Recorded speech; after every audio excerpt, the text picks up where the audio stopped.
Assured പെൻഷനെതിരെ വിമർശനവുമായി CPI service സംഘടനയായ joint council. ഇടതു നയങ്ങൾക്കനുസരിച്ച് അഷ്വേർഡ് പെൻഷൻ നടപ്പിലാക്കാൻ കഴിയുമോ എന്ന് സംശയമുണ്ട്. അപ്പോൾ പ്രത്യയശാസ്ത്രത്തിൽ വെള്ളം ചേർക്കേണ്ടി വരും. അപ്പോൾ നിലപാട് വ്യക്തമാക്കുമെന്ന് joint council general secretary Jayanthan Kallinkal 24 പറഞ്ഞു. ബജറ്റിൽ പ്രഖ്യാപിച്ച അഷ്വേർഡ് പെൻഷനിൽ നിന്ന് പിന്നോട്ടു പോകില്ലെന്ന 24 അഭിമുഖത്തിലെ പരാമർശത്തോടാണ് ജോയിന്റ് കൗൺസിലിന്റെ പ്രതികരണം. അഷ്വേർഡ് പെൻഷൻ എന്ന സർക്കാർ പ്രഖ്യാപനത്തിൽ ഇപ്പോഴും വ്യക്തത വന്നിട്ടില്ലെന്ന് CPI സർവീസ് സംഘടനയായ ജോയിന്റ് കൗൺസിൽ ചൂണ്ടിക്കാട്ടുന്നു. ഇതൊരു ഇടതുപക്ഷ ഗവൺമെൻറ് ആണല്ലോ. അപ്പോൾ ഇടതുപക്ഷ നയങ്ങൾക്കനുസരിച്ച് അഷ്വേർഡ് പെൻഷൻ നടപ്പിലാക്കാൻ കഴിയുമെന്നുള്ള കാര്യത്തിൽ സംശയമുണ്ട്.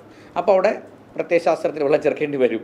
അങ്ങനെ വന്നാൽ നമ്മുടെ നിലപാട് കൃത്യമായി നമ്മൾ പറയും. നമുക്കൊരു ഇടതുപക്ഷ നിലപാടിനനുസരിച്ച് മാത്രമേ എന്നെപ്പോലുള്ള പ്രസ്ഥാനങ്ങൾക്ക്, തൊഴിലാളി പ്രസ്ഥാനങ്ങൾക്ക് മറുപടി പറയാൻ കഴിയൂ. ഇടതുപക്ഷ പ്രസ്ഥാനങ്ങളുടെ നിലപാട് ജീവനക്കാരുടെ അംശം കൊണ്ട്, തൊഴിലാളികളുടെ അംശം കൊണ്ടല്ല പെൻഷൻ കൊടുക്കേണ്ടത്. പെൻഷൻ ഔദാര്യമല്ല, അവകാശമാണ് എന്നുള്ള ആ നിലപാട് ഉറച്ചെന്നാണ് വർത്തമാനം. അഷ്വേർഡ് പെൻഷനിൽ ജീവനക്കാരുടെ വിഹിതം ഈടാക്കുമെന്നാണ് ജോയിന്റ് കൗൺസിലിന്റെ സർക്കാരിനോടുള്ള ചോദ്യം. യുണൈറ്റഡ് പെൻഷൻ സ്കീം എന്ന് പറഞ്ഞ് കേന്ദ്ര ഗവൺമെൻറ് ഒരു പദ്ധതി നടപ്പിലാക്കിയല്ലോ. ആ പദ്ധതിയുടെ ഇരട്ട മുഖമായിരിക്കും അഷ്വേർഡ് പെൻഷൻ എന്ന കാര്യത്തിൽ സംശയമില്ല. എന്തായിരുന്നാലും ഇതെല്ലാം പങ്കാളിത്തമാണ്. എന്നുവെച്ചാൽ നമ്മുടെ ഫണ്ടും കൂടി ചേർത്തുള്ള പങ്കാളിത്തത്തിനനുസരിച്ച് പാർട്ടിസിപ്പേറ്ററി പെൻഷനാണ് ഈ പറയുന്ന പെൻഷൻസ് എല്ലാം. ഗവൺമെൻറ് ചർച്ച ചെയ്യട്ടെ. ഇതിൻ്റെ സ്റ്റേക്ക് ഹോൾഡേഴ്സ് ജീവനക്കാരല്ലേ. അപ്പോൾ ജീവനക്കാരോട് ഇതിനെ സംബന്ധിച്ചിട്ട് പറയാനുള്ള ഒരു ബാധ്യത ഗവൺമെൻറ്റുണ്ട്. സ്റ്റാറ്റ്യൂട്ടറി പെൻഷൻ പുനഃസ്ഥാപിക്കുമെന്നത് LDFന്റെ പ്രകടന പത്രികയിലെ വാഗ്ദാനമാണ്. അത് പാലിക്കണമെന്നാണ് CPI സർവീസ് സംഘടനയുടെ ആവശ്യം. 24 തിരുവനന്തപുരം.